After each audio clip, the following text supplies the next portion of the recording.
श्री कृष्ण नमस्कार। श्रीमद् भगवद गीता के अध्ययन की श्रृंखला में आज के सत्र 5वां अध्याय कर्म संन्यास योग के आज के सत्र में सभी का स्वागत एवं अभिवादन। ओमकार के नाद के साथ प्रार्थना करेंगे।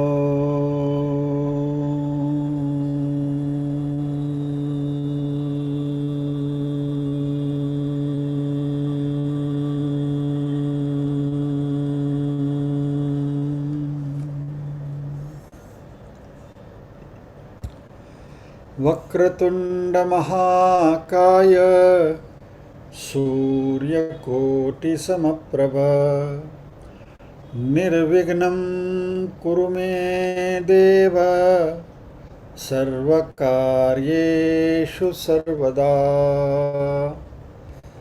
या कुन्देन्दुतुषारहारधवला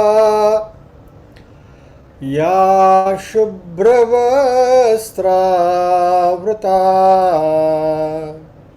या वीणावरदण्डमण्डितकरा या श्वेतपद्मासना या ब्रह्माच्युतशङ्करप्रभृतिभिः देवै सदा वन्दिता सा मां पातु सरस्वती भगवती निःशेषजाड्यापहा। वसुदेवसुतं देवं कंसचाणूरमर्दनं देवकी परमानन्दं कृष्णं वन्दे जगद्गुरुम्। ॐ सहना भवतु सहनौ भुनक्तु सह वीर्यं करवावहै तेजस्विनावधितमस्तु मा विद्विषावहै। ॐ शान्ति शान्ति शान्तिः। यत्र योगेश्वर कृष्णो यत्र पार्थो धनुर्धरः तत्र श्रीर्विजयो भूतिर्ध्रुवा नीतिर्मतिर्मम।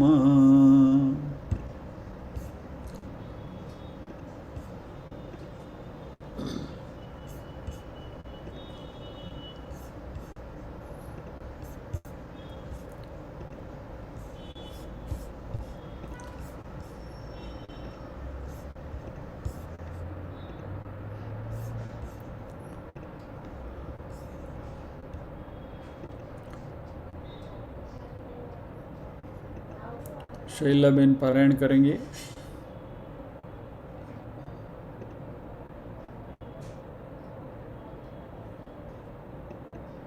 शैलाबेन छो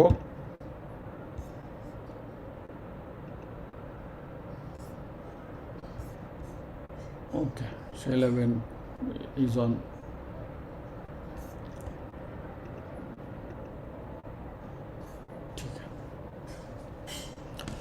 अथ पंचमोऽध्यायः। अर्जुन उवाच सन्न्यासं कर्मणां कृष्ण पुनर्योगं च शंससि यच्छ्रेय एतयोरेकं तन्मे ब्रूहि सुनिश्चितम्। श्रीभगवानुवाच संन्यासकर्मयोगश्च निःश्रेयसकरावुभौ तयोस्तु कर्मसन्न्यासात् कर्मयोगो विशिष्यते। ज्ञेयः स नित्यसन्न्यासी यो न द्वेष्टि न काङ्क्षति। निर्द्वन्द्वो हि महाबाहो सुखं बन्धात् प्रमुच्यते। सांख्ययोगौ पृथक् बालाः प्रवदन्ति न पण्डिताः। एकमप्यास्थितः सम्यग् उभयोर्विन्दते फलम्। यत्साङ्ख्यै प्राप्यते स्थानं तद्योगैरपि गम्यते। एकं सांख्यं च योगं च यः पश्यति स पश्यति। संन्यासस्तु महाबाहो दुःखमाप्तुमयोगतः। योगयुक्तो मुनिर्ब्रह्म न चिरेणाधिगच्छति। योगयुक्तो विशुद्धात्मा विजितात्मा जितेन्द्रियः। सर्वभूतात्मभूतात्मा कुर्वन्नपि न लिप्यते। नैव किञ्चित्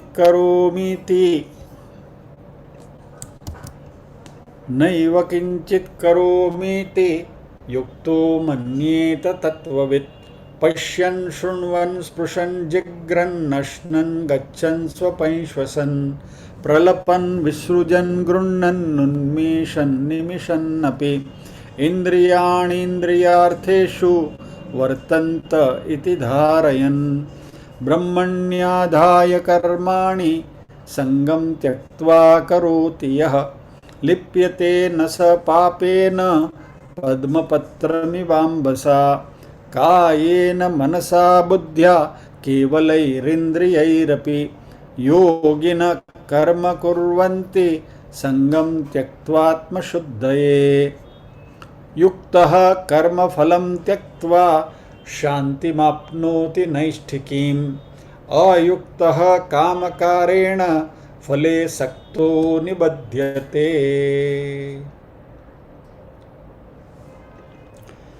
लास्ट टाइम जब हमने कंक्लूड किया था तभी ऐसा कहा गया था कि अगले शुक्रवार को या तो अगले श्लोक के साथ या तो इसी श्लोक के साथ, पता नहीं क्या होगा, लेकिन बात घूम फिर के वहीं आई कि कुछ कहने को अधूरा रह जाता है ऐसा लगा, तो इसलिए हमने इस श्लोक के ऊपर 3 सेशन तो ऑलरेडी कर लिए हैं, लेकिन आज चौथा सेशन। ये पीने वाले क्या जाने पैमानों पे क्या गुजरी है दीवानों से ये मत पूछो। ला गांडा ना भरोसा न करे। एनीवे, कुछ और कहना है और अच्छा कहना है। युक्तः कर्मफलम त्यक्त्वा शांतिम आपनोति नैष्ठिकीम, यानी जो निष्काम कर्मयोग में श्रद्धा रखते हैं वह कर्म के फल का त्याग करके नैष्ठिकी शांति को प्राप्त करते हैं, और जो लोग स्वार्थयुक्त बुद्धि से या तो सकाम कर्म करते हैं और फल की इच्छा से कर्म करते हैं वह फल से बंधते हैं। इस श्लोक में भगवान चित्त शुद्धि की बात कर रहे हैं, प्योरिफिकेशन ऑफ माइंड। और ये मन ऐसा है कि उसको भगवान ने यहाँ शांति शब्द का प्रयोग किया है। ऐसा मन जो है शांत हो जाता है, और यह हमारा मन जितना शुद्ध है उतना शांत है, और we are in that composed state of mind. जैसे कि हमने कई बार ये बात करी है कि शांत जलाशय जो होता है, उसकी जो सतह होती है जिसके ऊपर कोई वलय नहीं होते, बिल्कुल शांत होता है जल, ऐसा हमारा चित्त शांत हो जाता है।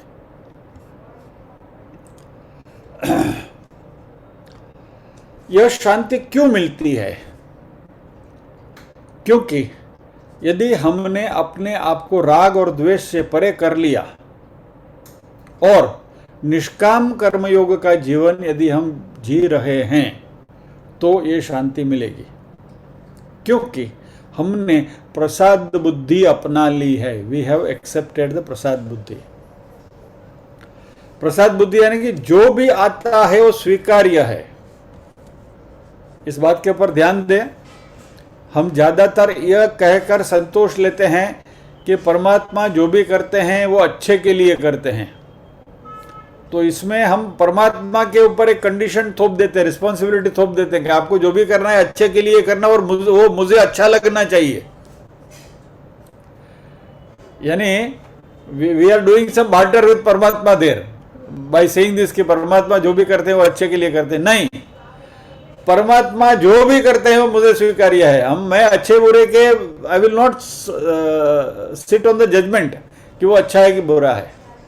जो हो गया सो हो गया, जिस तरीके से जिस फॉर्म में हो गया मुझे स्वीकार्य है, बस खत्म। टोटल समर्पण, टोटल एक्सेप्टेबिलिटी, ये प्रसाद बुद्धि है। यानी कि जो अभी आता है और जो पहले हो चुका है वो सब हम आनंद से, खुशी से, यानी कि gladly and cheerfully we accept it. यानी हम अपने ऊपर कुछ लेते ही नहीं। यानी कुछ हमारे साथ हो गया, या तो मैंने कुछ कर लिया या तो कुछ पा लिया। Either I have accomplish something और something has happened to me. इससे यदि हम मुक्त हो जाएं तो ये तभी शक्य होता है कि जब भी हमारी बुद्धि संपूर्ण प्रसाद बुद्धि हो। जो भी आता है हमें स्वीकार्य है, जो भी आता है जिस फॉर्म में आता है उस फॉर्म में हमें स्वीकार्य है।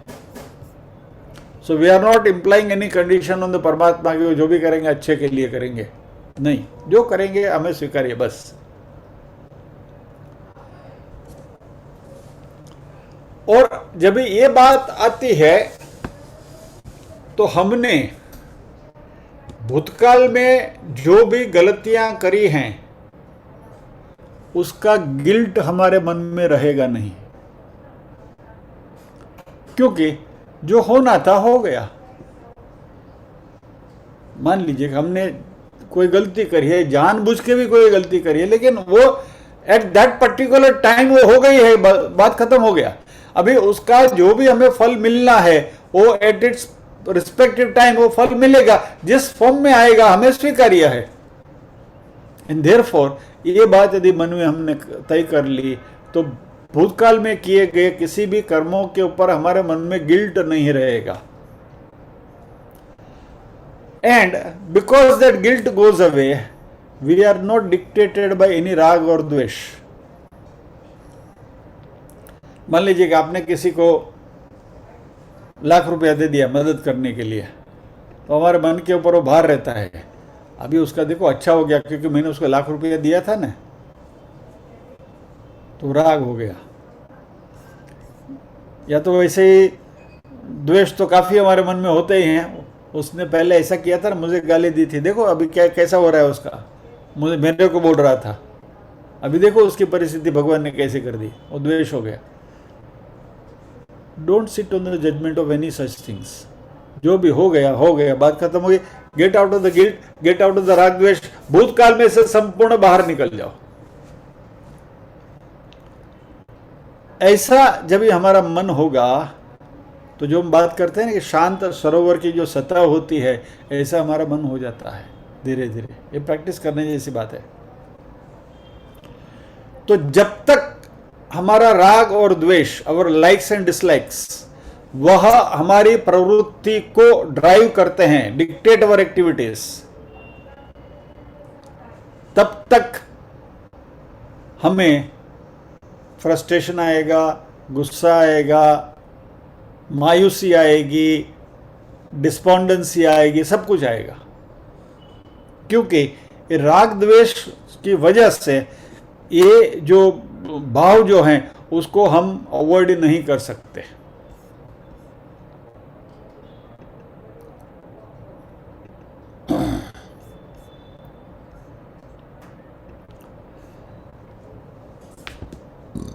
लेकिन यदि हमारे में ईश्वर अर्पण बुद्धि है तो भगवान के प्रति हमारी श्रद्धा, भगवान के प्रति हमारा समर्पण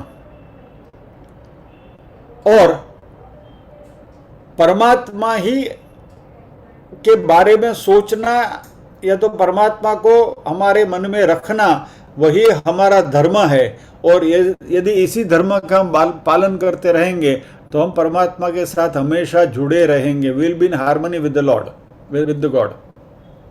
वो जो ट्यूनिंग फोर्क होता है ना, तो बार बार एग्जांपल मैं आपको देता हूँ कि एक फोर्क को आप ये करेंगे, स्ट्राइक करेंगे, तो दूसरा फोर्क जो है वो इसी फ्रीक्वेंसी से वाइब्रेट होगा। यानी परमात्मा के साथ हम जुड़े रहेंगे तो will become a tuning fork, will vibrate with the same frequency.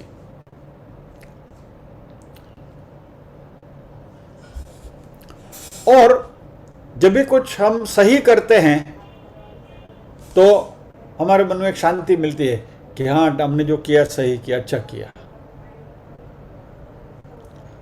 और ये सेटिस्फैक्शन इसलिए आता है क्योंकि हम कुदरत के किसी कायदे की विरुद्ध दिशा में जाते नहीं है, और इसलिए जो भी सही है वही हम करते हैं। और क्योंकि सही है वही हम करते हैं, इसलिए we are in harmony with the nature, हम कुदरत के साथ सामंजस्य में हैं।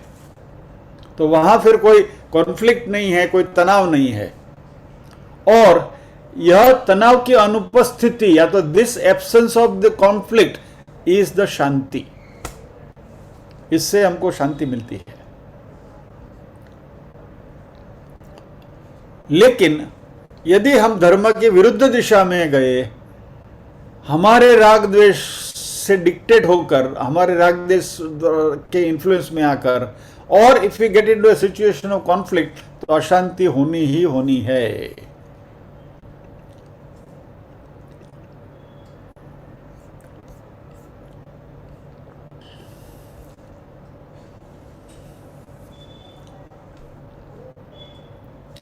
तो यहां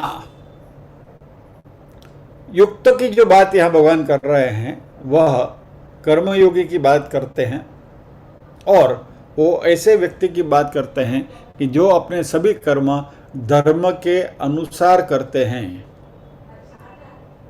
और वो धर्म जैसे भगवान ने प्रतिपादित किया है ऐसा, या तो वह उसी धर्म का पालन करते हैं जो स्वयं परमात्मा है। यानी कि यद्यत कर्म करोमि तदखिलम शंभोतवाराधनम।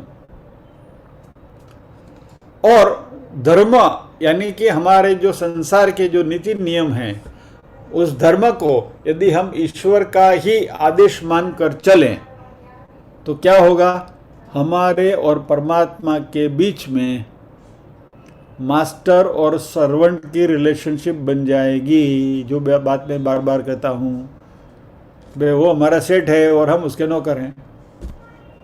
और यदि ये नौकरी की भावना मन में आ गई तो उसका जो संतोष है, उसका जो आनंद है, वो कुछ अलग ही प्रकार का है। और फिर हम वही करेंगे जो हमें करना चाहिए, या तो जो परमात्मा हमसे अपेक्षा रखते हैं कि ये इस सिचुएशन में, ये नौकरी में आपका यही करना चाहिए, दिस इज योर ड्यूटी। बराबर, हमारा अपॉइंटमेंट लेटर में सब लिख के दिया कि आपको ये करना है। तो जिस सिचुएशन में आपको रखा गया है, उस सिचुएशन में आपको जो भी आपका कर्तव्य कर्म है वो करो। फॉर एग्जाम्पल, मैं आपको ये कहूं कि भाई आज ये इतना इंपॉर्टेंट टॉपिक हमको डिस्कस करना है, अभी 11 लोग ही हैं, बाकी के लोग वंचित रह जाएंगे, चलो नहीं करना है, नेक्स्ट टाइम करेंगे, आज छुट्टी कर लेंगे। क्या हुआ, आई एम बीइंग जजमेंटल, मेरा राग द्वेष उसके साथ जुड़ता है। लेकिन परमात्मा ने मुझे कहा है कि शुक्रवार को आके तुमको ये बात करनी है, फिर सामने 11 हो, 21 हो या 100 हो, it doesn't make a difference. यानी जब भी मास्टर सर्वेंट की जो रिलेशनशिप परमात्मा के साथ बन जाती है, तो फिर परमात्मा का जो हुक्म है वो हमें मंजूर है, दाई विल बी डन, बस तुमने जो कहा, तुमने जिस तरीके से करने को कहा उस तरीके से हो जाएगा, बात खत्म हो गई। और ऐसा करेंगे तो हम यह जो सृष्टि के जो कायदे कानून है, या तो परमात्मा का जो आदेश है, उस आदेश के अनुसार हम चलेंगे और यह हमें शांति देगा। क्योंकि I am not suppose to look at the numbers, ये सामने कितने लोग बैठे हैं, यानी कि मेरा राग द्वेष उसमें से निकल गया, मैं तो परमात्मा का जो आदेश है उस आदेश का पालन कर रहा हूँ, so I have nothing to, no axe to grind. देखिए शांति कितनी मिलती है। So I mean try to place yourself in my position, जहाँ मैं बैठा हूँ यहाँ आप यदि होते तो आप उस ऐसे सिचुएशन में कैसे रिएक्ट करते, उसके ऊपर जरा सोच कर देखिए और फिर पता चलेगा कि ये शांति कितनी है। और यदि धर्म को हम ईश्वर मानते हैं तो भगवत गीता में जो कहा गया है भगवान ने, आप भगवान के कार्य के हिस्सेदार बनते हैं, यू बिकम ए कंट्रीब्यूटर। यानी आप को परमात्मा ने कुछ ऐसी शक्ति दे रखी है कि जिससे आप परमात्मा के कार्य में पार्टिसिपेट कर सको, हिस्सा ले सको। यानी कि हम मात्र एक साक्षी नहीं रहते कि भगवान का कार्य चल रहा है, सृष्टि चल रहा है, हम भी सृष्टि में हैं, सबके जैसा चल रहा है, then you are a witness, आप साक्षी है। लेकिन जो भी आप कार्य करते हो, नॉट नेसेसरली भगवत गीता का अध्ययन का कार्य है, आप नौकरी भी करते हो, घर में गृहिणी का कार्य भी कर रहे हो, लेकिन ये कार्य आपको दिया गया है।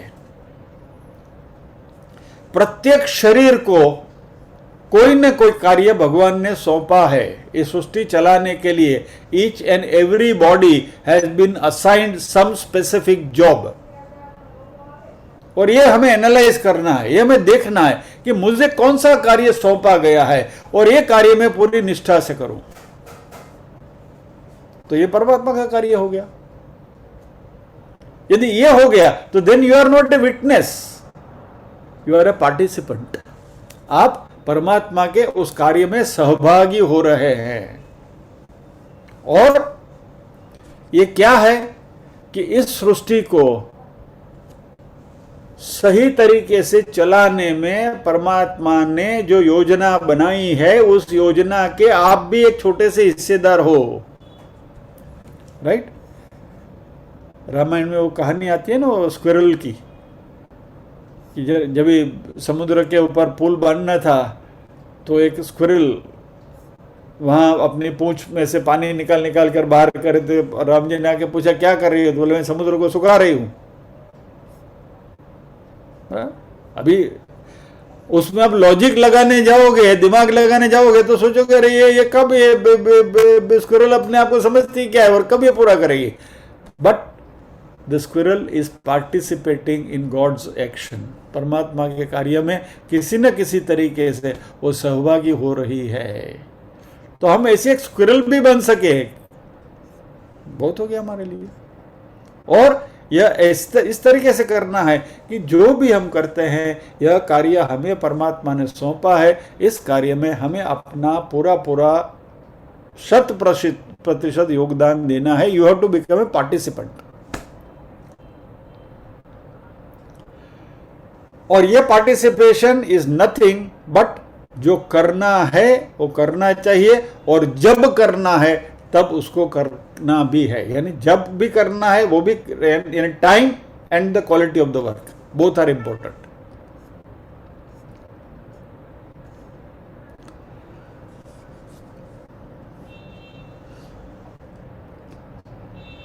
और यदि जो मुझे करना है वह मैं सही तरीके से करूं, ईश्वरार्पण बुद्धि से करूं, तो इसमें क्योंकि मेरा कोई राग द्वेष इन्वॉल्व नहीं है, इसलिए मेरे मन में एक प्रकार की अजीब प्रकार की एक शांति, एक कंपोजर जिसको हम बोलते हैं, वो रहता है।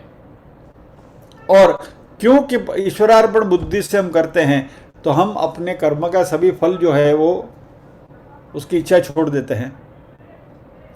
तो अपनी ओर से उस कार्य में या तो सिचुएशन में देयर इज नो रिएक्शन, कोई हमारे प्रति, हमारे ओर से कोई प्रतिसाद ही नहीं, उसके लिए कोई रिएक्शन ही नहीं है। We are just doing it for sake of doing it, whatever may be the result, उसका परिणाम जो भी आए, हम मात्र ईश्वरार्पण बुद्धि से ये करते जा रहे हैं, करते जा रहे हैं, करते जा रहे हैं, बस। और फिर जो भी आएगा उस कर्म का फल, वो मेरे लिए तो परमात्मा का प्रसाद ही है। तो फिर कोई शिकायत ही नहीं जीवन में। और जीवन में शिकायत निकल गई, ये मन कितना शांत हो जाएगा, जरा सोचो तो सही। जो हम नैष्ठिक की शांति की जो बात करते हैं ना, वो नैष्ठिक की शांति क्या है, वो इस श्लोक में भगवान समझा रहे हैं।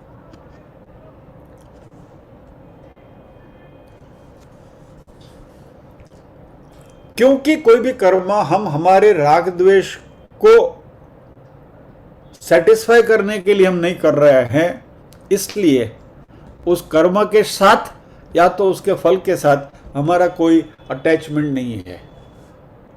वो कार्य के साथ भी हमारा कोई अटैचमेंट नहीं है, क्योंकि मेरा राग नहीं है, द्वेष नहीं है, और उससे जो फल मिलने वाला है उसके साथ भी मेरा कोई अटैचमेंट नहीं है। और इसलिए कर्मयोगी कभी भी ये सोचता नहीं है कि ये मैं जो करता हूँ इसका रिजल्ट ये होना चाहिए या तो इसका परिणाम ये होना चाहिए।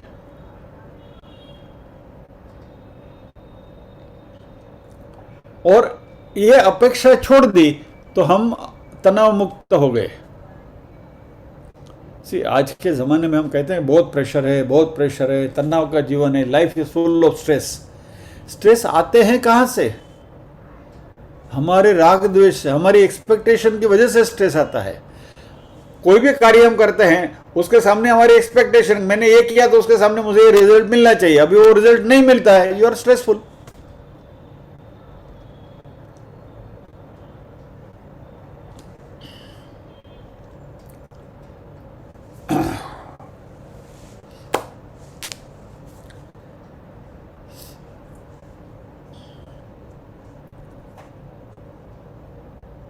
और जीवन में कई बार ऐसा होता है कि जो हम चाहते हैं वो नहीं होता है, और जो हम नहीं चाहते हैं वो होके रहता है। और ऐसी परिस्थिति में अपने आप को शांत रखने के लिए एक ही बात है कि जो भी होता है वह स्वीकार्य है। आगे नाल से जो भी होता है अच्छे के लिए होता है, नहीं, वो अच्छे के लिए की एक्सपेक्टेशन छोड़ दो। जो भी होता है स्वीकार्य है, इसको नियति कहा गया है। कल ही हम भूपेंद्र भाई के रामायण में सुन रहे थे कि राम जी के वनवास की पूरी जो कहानी आई थी, स्टोरी आई थी, इसमें राम जी यही बात कर रहे हैं कि भाई ये पूरी नियति है जिसको बदल नहीं सकते।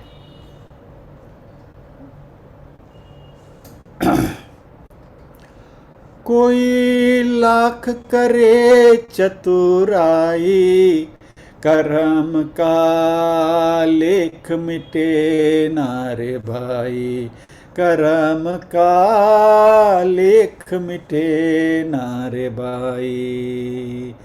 जरा समझो इसी की सच्चाई रे, कर्म का लेख मिटे नारे भाई।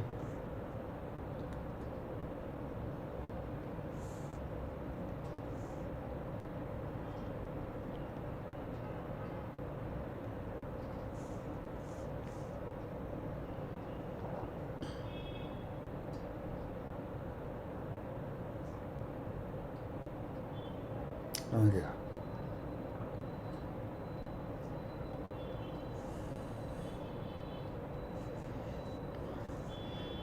काहे मनवा धीरज खो तो काहे को नाहक रोए। अपना सोचा कभी नहीं होता, भाग्य करे सो होए।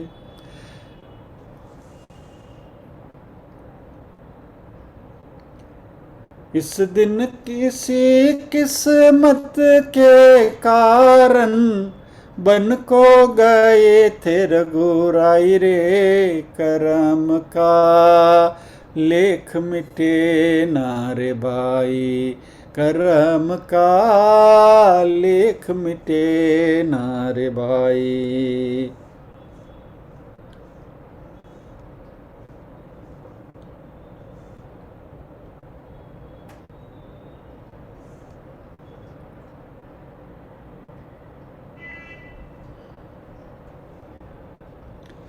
हाँ सॉरी।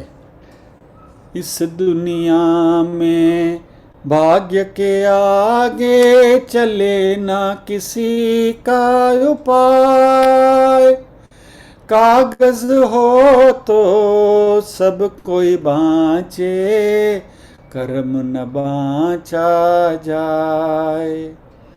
इस दिन इसी किस्मत के कारण बन को गए थे रघुराई रे।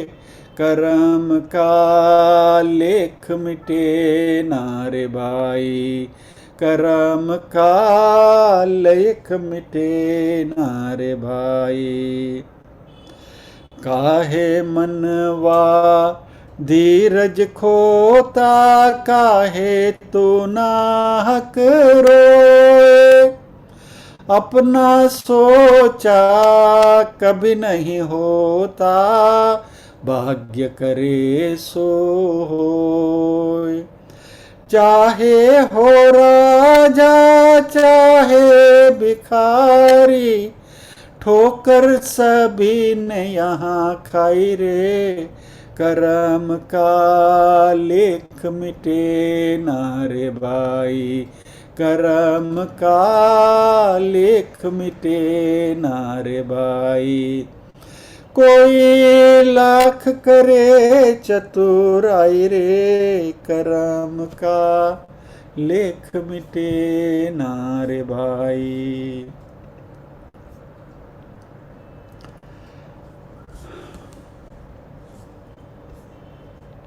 यानी नियति, कर्म, प्रारब्ध कोई टाल नहीं सका है, और जो भी आता है उसको स्वीकार करने का मनोभाव तैयार कर लें तो शांति मिलेगी, और नहीं किया तो हम हमेशा, वो जो कहते हैं ना कि वी आर प्लेग्ड विथ, या तो we are loaded with a sense of failure, क्योंकि we do not call all the shots. हम जो भी करना चाहते हैं या तो हम जो भी चाहते हैं वो हमारी मर्जी के मुताबिक तो होता नहीं है। तो जितनी चीजें हमारी मर्जी के मुताबिक नहीं हुई, वहां तो हमारे मन में कहीं न कहीं खटका तो रहता ही है ना, कि मैंने ऐसा सोचा था, नहीं होता है। तो वो हमारी एक टर्मिनोलॉजी है ना कि इसका बैड लक ही खराब है। बम्बैया भाषा में बोलते इसका बैड लक ही खराब है। अरे भैया, बैड लक ही खराब होता है। यानी हमारे मन में एक प्रकार की डिस्पोर्डेंसी आ जाती है कि हम जो भी सोचते हैं उल्टा ही होता है, कि हमारे साथ कुछ अच्छा होता ही नहीं, होने वाला ही नहीं है। यानी यू बिकम, हम मायूस हो जाते हैं। Therefore, let us not get into that situation. जो भी आता है मौज से, मजे से स्वीकार करो, बात खत्म हो गई। और इसलिए हम जो करते हैं, अपना सोचा कभी नहीं होता, भाग्य करे सो हो, यही मान के चले। हमें प्रारब्धवादी नहीं बनना है। हाँ, पुरुषार्थ तो करते ही रहना है, this is not A substitute for पुरुषार्थ। इसको गलत मत ले लेना कि भाग्य करे सो हो तो बस बैठ गए આજે સાંજે જે જમવાનું મળવાનું છે મળશે, કાં આપણે રસોઈ કરવી જ નથી, જવા દો ને, ગેસ બેસ કોણ પેટાને મગજમારી કરે। जो खाना क्या मिलना है मिल, भाग्य करे से होए नहीं, पुरुषार्थ तो करना ही है क्या। लेकिन वो पुरुषार्थ के फलस्वरूप भाखरी शाक मिल गया या तो पाव भाजी मिल गई, वो क्या मिला, या तो गरम गरम बटाटे वड़े मिले, लेकिन पुरुषार्थ तो आपने कुछ किया। कुछ भी नहीं करता तो कुछ नहीं मिलेगा। कहने का तात्पर्य क्या है, हमें प्रारब्धवादी नहीं बनना है, हमें पुरुषार्थ करना है। पुरुषार्थ करते हुए भी जो सामने आया उसको स्वीकार करना है बस। और ये जो कर्मयोगी की एटीट्यूड है, वहां हम मन में समाधान ये लाके चलते हैं कि हम जो भी करते हैं परमात्मा के लिए करते हैं, और इसलिए सभी कर्मफल की इच्छा हमने त्याग दी है। और इसकी वजह से हमारा मन शांत हो जाता है, जिसको भगवान ने श्लोक में कहा शांति मापनोति। That is the purification of mind, जिसको हम अंतःकरण शुद्धि बोलते हैं। बराबर। ज्ञान प्राप्त करने के लिए, ज्ञान योग में प्रवेश करने से पहले अंतःकरण की शुद्धि इज ए प्री क्वालिफिकेशन, और ये प्री क्वालिफिकेशन के लिए ये उसका सॉल्यूशन है कि परिस्थिति का स्वीकार प्रसाद बुद्धि से करना सीखे तो अपना मन शांत हो जाएगा। मन शांत हो जाएगा तो अपने आप ज्ञान का उदय अंदर होते रहेगा। सो ये शांति मापनोति, अंतःकरण शुद्धि, और यही शांति है।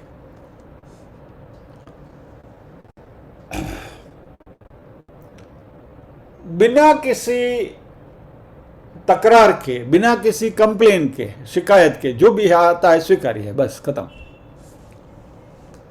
अच्छा, अभी थोड़ी देर पहले हमने बात करी थी कि हमारे भूतकाल में जो हो गया उसकी गिल्ट फीलिंग हमको लेकर नहीं चलना है। जो हो गया हो गया।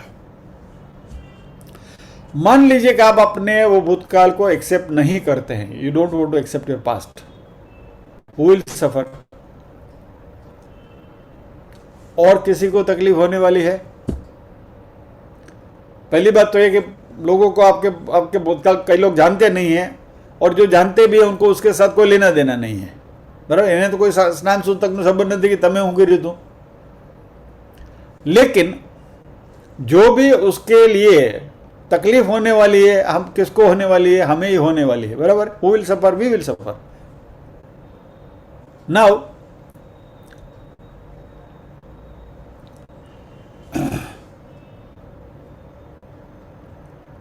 यदि हम इसके साथ समाधान कर ले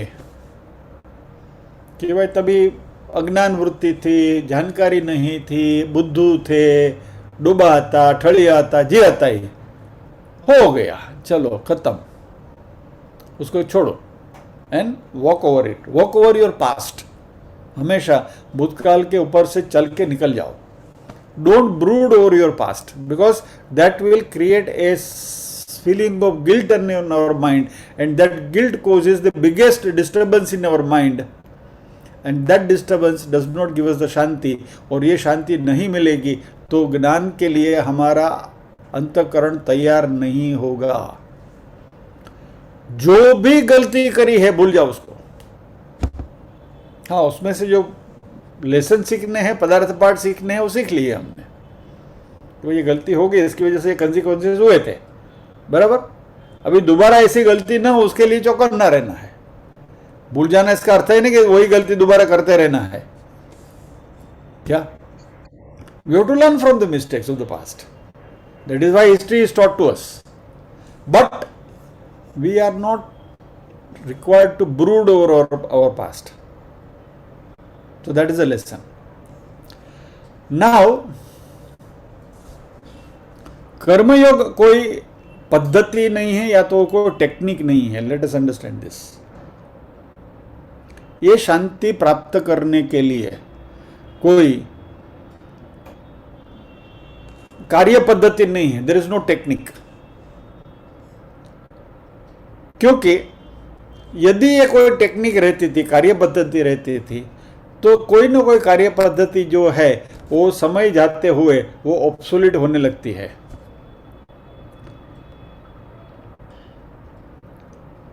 या तो वो जो कार्य पद्धति जो है वह रिपीटेटिव हो जाती है, मोनोटोनस हो जाती है, और वो फिर हमारे में बदलाव लाने में असमर्थ हो जाती है। टेक्निक्स यस, ये हमें फायदेमंद हैं, लेकिन ये हमेशा कोई व्यक्ति को पूरा पूरा बदल नहीं सकती है, क्योंकि जो व्यक्ति उतावला है वो उतावला ही रहेगा, जो गुस्सा करता है वो गुस्सा ही करता रहेगा। क्या?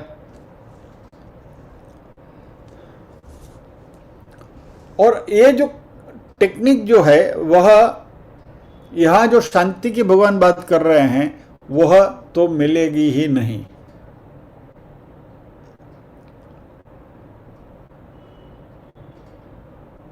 यानी I do not want to get into details of it, but बात यह है कि पूरी जो प्रवृत्ति हो मोनोटोनस हो जाती है और धीरे धीरे कंटालाजनक हो जाती है।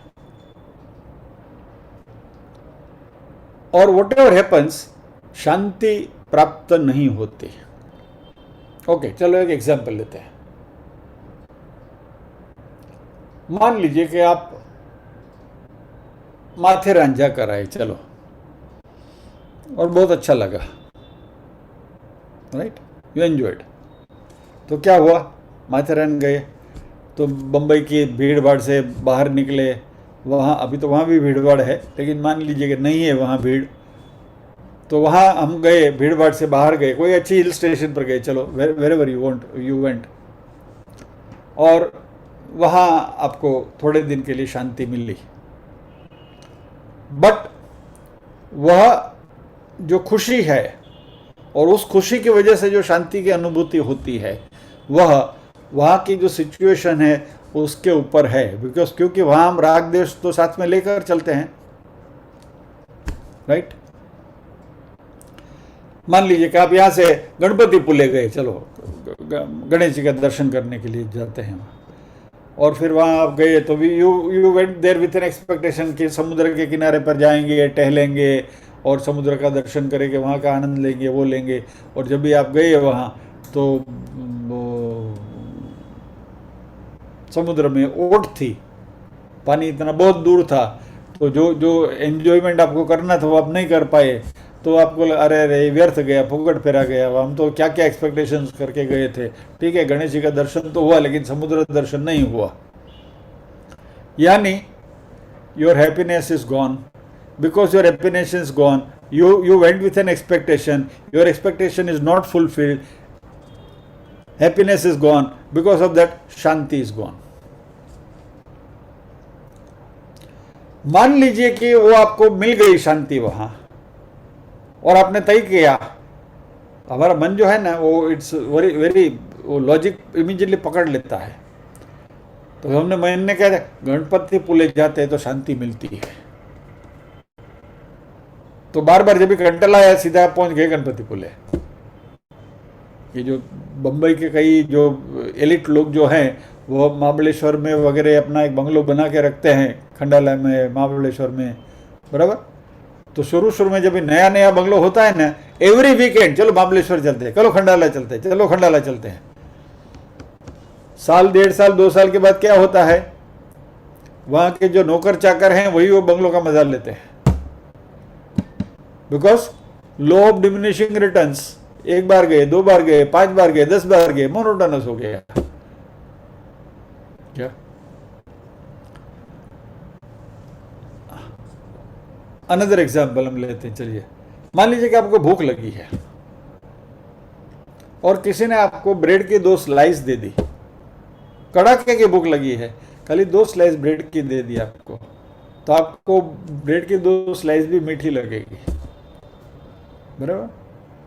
लेकिन यदि आप भरपेट खाकर बैठे हैं और किसी ने आपको अच्छी सी ये टोस्ट सैंडविच दे दी, रशियन टोस्ट सैंडविच दे दी 3 टायर, बोला बहुत अच्छी है, खाइए, यहाँ की तो फेमस है, नहीं यार भूख नहीं है। नाउ जब भी आपको कड़ाके की भूख लगी थी तभी जो ब्रेड की जो 2 स्लाइस थी, वो 2 स्लाइस की कीमत 1 रुपया भी नहीं होगी, और बाद में आपको जो सैंडविच ऑफर की गई थी उसकी कीमत 100 रुपये की है। लेकिन जब ये भूख लगी थी तभी ये जो 2 स्लाइस की ब्रेड की जो 2 स्लाइस है उसकी जो वैल्यू है is much more than the toast sandwich which is costing 100 rupees. जीवन में मित्रों इस बात का खास ध्यान रखिए। मैं तो बार बार इस बात के ऊपर सोचता रहता हूं। Let us try to understand the difference between cost versus value. It is very important concept ना, याद रखिए।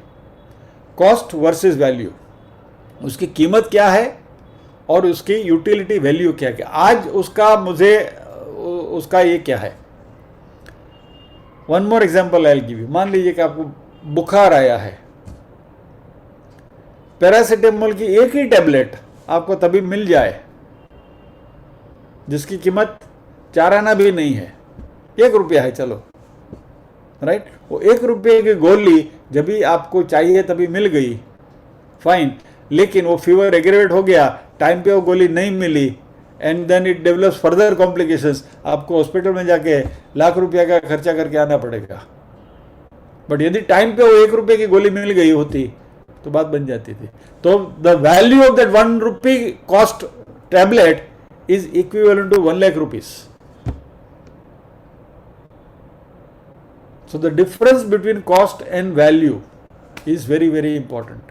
और जीवन में जब भी ऐसी परिस्थिति आती है तभी हमें ये बात मन में सोच लें कि इसकी वैल्यू क्या है, rather than what is it's cost.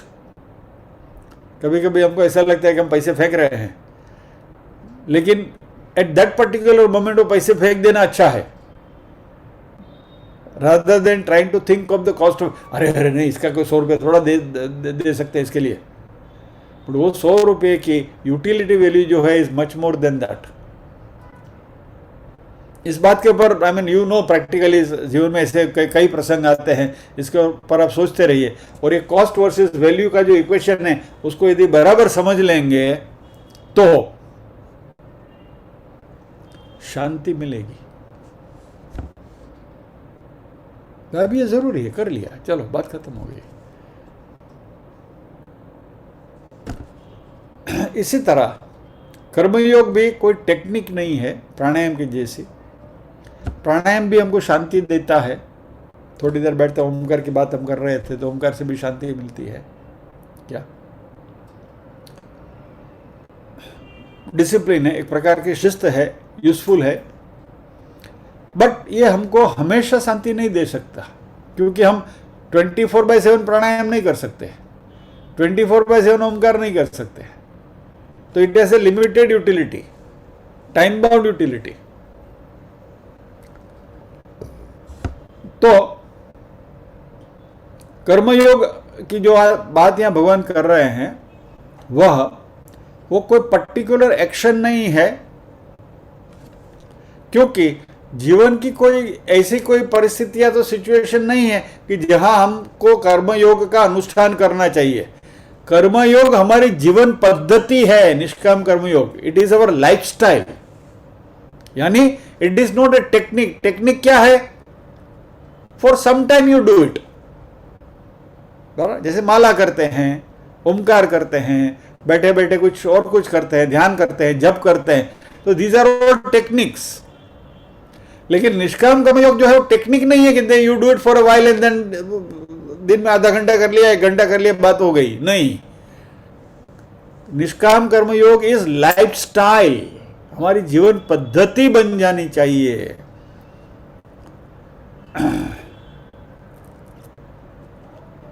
तो जिस व्यक्ति की ईश्वरार्पण बुद्धि है, जिसने अपने आप को परमात्मा को समर्पित किया है, जो बात हम बार बार करते हैं, यदि यद कर्म करोमि तदखिलम शंभो तवाराधनम, वह एक शिस्त से अपने आप को परमात्मा को समर्पित करके चलता है। और ये ईश्वरार्पण बुद्धि से जो भी आता है जीवन की सभी परिस्थिति को स्वीकार्य है ऐसा समझकर चलते हैं। और अभी इस सिचुएशन में आप अपने आप को रख के सोचो कितनी शांति मिलेगी, झंझट ही नहीं। लफड़े नको। और ऐसा व्यक्ति जब भी कोई भी कार्य करता है, कोई भी कर्म करता है, तो वह धर्म के अनुरूप ही होगा, क्योंकि अधार्मिक कर्म करेगा ही नहीं कभी, क्योंकि ईश्वर के लिए कर रहा है। बराबर। आत्मा त्वं गिरिजामति सहचरा प्राणा शरीरम गृहम पूजा ते विषयोपभोग रचना निद्रा समाधि स्थिति संचार पदयो प्रदक्षिण विधि स्तोत्राणि सर्वा गिरो यद्यत् कर्म करोमि तत् अखिलम शंभो तवाराधनम। इसको याद ही रखो हमेशा, शंभो तवाराधनम। जो भी करेंगे वो धर्म के अनुरूप ही होगा, अधार्मिक कृत्य कभी हम कर ही नहीं सकते। यह व्यक्ति में बदलाव लाएगा।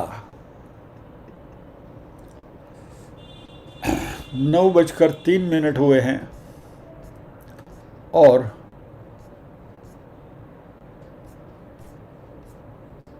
मुझे इस टॉपिक को न्याय देना है। Can I take 10 more minutes? Allowed? बात अच्छी इसलिए करना चाहता हूं। भगवान ने इस श्लोक में नैष्ठिकी शांति शब्द का प्रयोग किया। स्पेसिफिकली मुझे जो बात करनी थी वो अब आ रही है। इस श्लोक में भगवान नैष्ठिकी शांति की बात कर रहे हैं। नैष्ठिकी शांति यानी शांति which is born out of a commitment, निष्ठा। किसी निष्ठा के द्वारा शांति प्राप्त हो रही है। अभी ये जो निष्ठा है वह कैसी है? ये निष्ठा 2 प्रकार की हो सकती है। एक है योग निष्ठा और दूसरी है ज्ञान निष्ठा। योग निष्ठा यानी निष्काम कर्म योग में हमारी निष्ठा, और कमिटमेंट फॉर निष्काम कर्म योग, दैट इज योग निष्ठा। बराबर, कर्मयोग जिसको हम कहते हैं। और दूसरी है ज्ञान निष्ठा। ज्ञान निष्ठा क्या है कि हमें आत्मज्ञान की प्राप्ति करनी है, इसके लिए हमारा कमिटमेंट है, जिसके लिए हम ये भगवद गीता का अध्ययन में जुड़े हुए हैं। बराबर, तो ये ज्ञान निष्ठा है।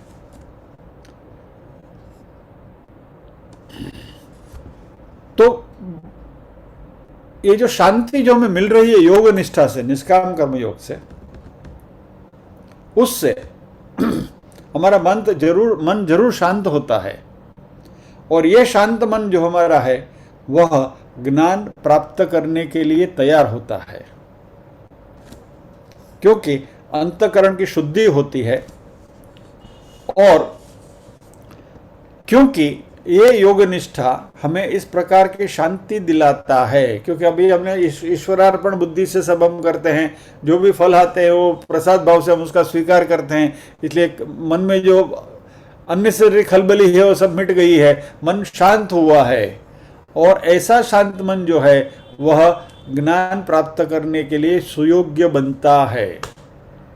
तो ये जो है वह योग निष्ठा है।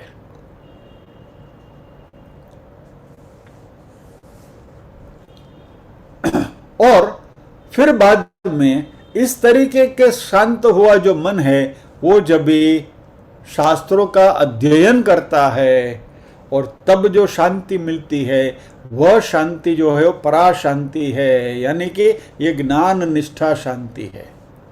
तो 2 प्रकार की शांति, नैष्ठिकी शांति यानी शांति बोर्न आउट ऑफ निष्ठा, कमिटमेंट, और ये शांति 2 प्रकार की, कर्मयोग की शांति दैट इज योग निष्ठा वाली शांति, और दूसरी जो शांति हो ज्ञान निष्ठा वाली शांति।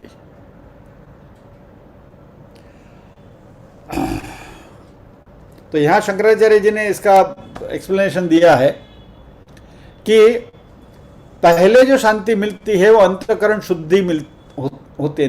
निष्काम कर्मयोग का हम ये करेंगे, साधना करेंगे तो हमारी अंतःकरण की शुद्धि होगी, और जिसको शंकराचार्य जी सत्व शुद्धि शब्द का प्रयोग करते हैं। सत्व यानी कि हमारा अंतःकरण, बराबर, तो ये अंतःकरण की शुद्धि होती है।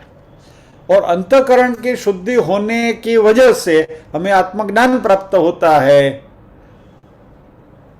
और जब भी आत्मज्ञान प्राप्त होता है तभी सर्व कर्म संन्यास हो जाता है, रिनंसिएशन ऑफ ऑल द कर्म। क्यों? यानी क्या हम बिल्कुल निष्कर्म बन जाते हैं? हम कोई कर्म करते नहीं है, कर्म करते हैं लेकिन उसमें से कर्ता भाव निकल जाता है, यानी सर्व कर्म संन्यास योग मिल गया, रिनंसिएशन ऑफ ऑल द कर्म। और हमारा जो स्वरूप है, आत्मा स्वरूप जीवात्मा जो है, वह कर्ता भाव से मुक्त हो जाता है, यानी कि मैं कुछ नहीं करता हूं। और यह जो कर्ता भाव का जो त्याग है, उसकी जो अनुभूति है, वही ज्ञान निष्ठा की शुरुआत है। और ये जब भी दृढ़ीभूत होता जाता है तो इसकी वजह से हमें आत्मज्ञान की प्राप्ति होती है और हमें स्वरूप शांति मिलती है।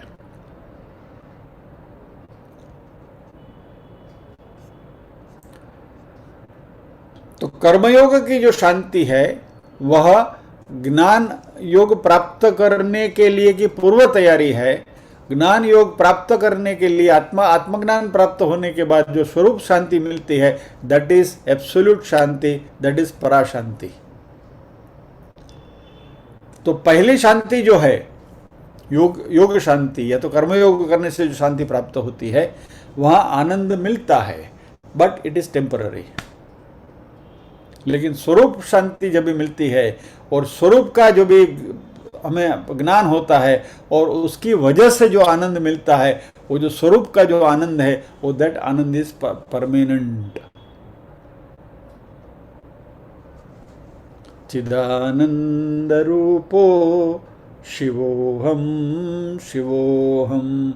ये जो चिदानंद रूप की जो अनुभूति होती है और उसकी वजह से शिवोहम शिवोहम की जो अनुभूति होती है और उसकी वजह से जो शांति हमें मिलती है, वो शांति परा शांति है, परमानेंट शांति है, स्वरूप शांति है, स्वरूप आनंद है। यानी मैं सभी प्रकार के लिमिटेशन से मुक्त हूं, शुद्ध हूं, बुद्ध हूं, मुक्त हूं।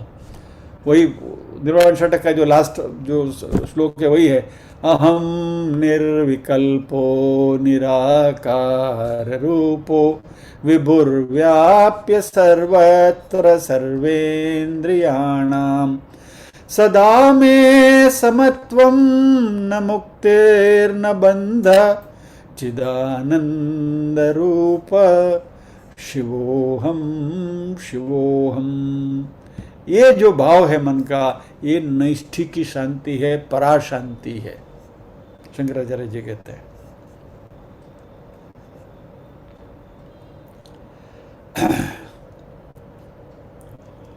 तो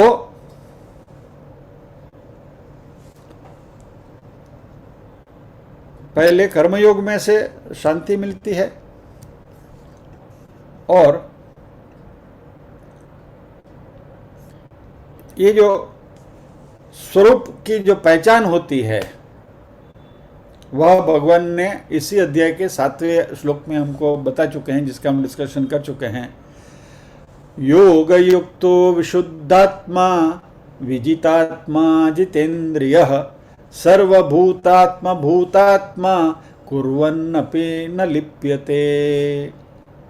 यानी ऐसा व्यक्ति जो इस प्रकार की नैष्ठिकी शांति को प्राप्त करता है, वह सर्वभूतात्मा भूतात्मा, सभी भूतों में अपने को ही देखता है, यानी कि सभी आत्मा एक सरीखे हैं। ये बात जब ये मन में आई, राग द्वेष ऑटोमेटिकली चले गए। बिकॉज आप भी मैं हूँ, मैं भी आप हैं। कौन किसका राग और कौन किससे द्वेष करेगा? आप अपने आप से तो राग द्वेष नहीं कर सकते। You can not hate your love your self. यानी सभी में अभी आप अपने आप को ही देखोगे, सर्वभूतात्मा भूतात्मा कुर्वन अपि न लिप्यते। कर्म करते हुए भी वो कर्म से लिपायमान नहीं होता है कि वो कर्म का फल मिलता ही नहीं है, मोक्ष का द्वार खुल गया। योग युक्तो विशुद्धात्मा विजितात्मा जितेंद्रिय, यानी ये सब क्वालिफिकेशन है आगे के। योग युक्त विशुद्ध आत्मा विजितात्मा, यानी कि जिसने इंद्रियों के ऊपर विजय प्राप्त किया है, और जितेंद्रिय, बराबर। सर्वभूतात्मा भूतात्मा कुर्वन्नपि न लिप्यते, पांचवें अध्याय का 7वां श्लोक। तो ये स्वरूप शांति है। और जो व्यक्ति इस कर्मयोग का अनुसंधान नहीं करता उसका क्या होता है, इस श्लोक की जो पहली लाइन है इसकी बात अभी तक करी हुई। इस श्लोक की जो दूसरी लाइन है वह कर्मयोग का अनुसंधान आप नहीं करोगे तो क्या होगा, इसकी दूसरी लाइन में बताया है। श्लोक क्या है, युक्त कर्म फलम त्यक्त्वा शांति आपनोति नैष्ठिकीम, इसकी अभी तक हमने चर्चा करी। दूसरी लाइन क्या है, अयुक्त काम कारेण फले सक्तो निबध्यते। अयुक्त यानी कि जो इस तरीके से निष्काम कर्मयोग में जुड़ा हुआ नहीं है, वो कामना की वजह से फलों की अपेक्षा रखकर बंधन में पड़ता है।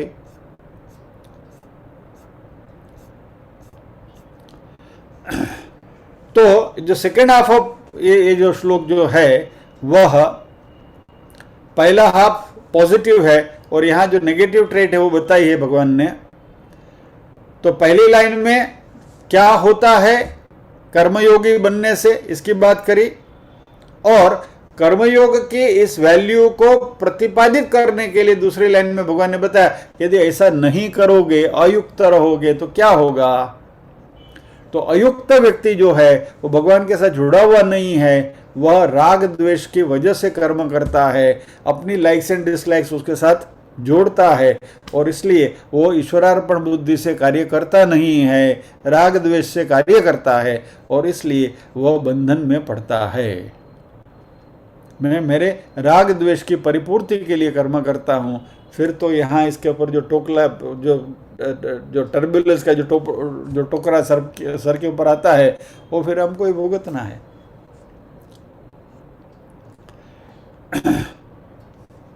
निबध्यते, और ये बंधन में पड़ेगा तो फिर जन्म मरण के चक्र में फंसा हुआ ही रहेगा, सुख दुख हमेशा साथ में चलेंगे।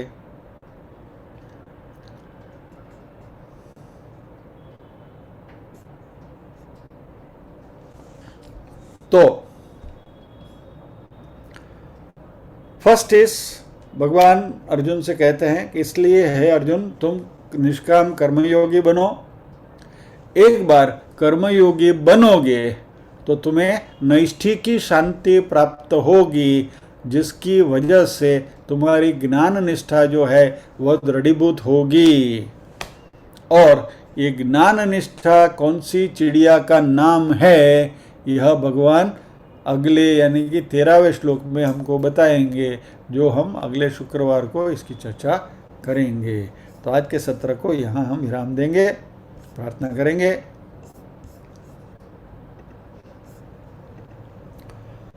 ओम असतो मा सद्गमय तमसो मा ज्योतिर्गमय मृत्योर्मा अमृतंगमय।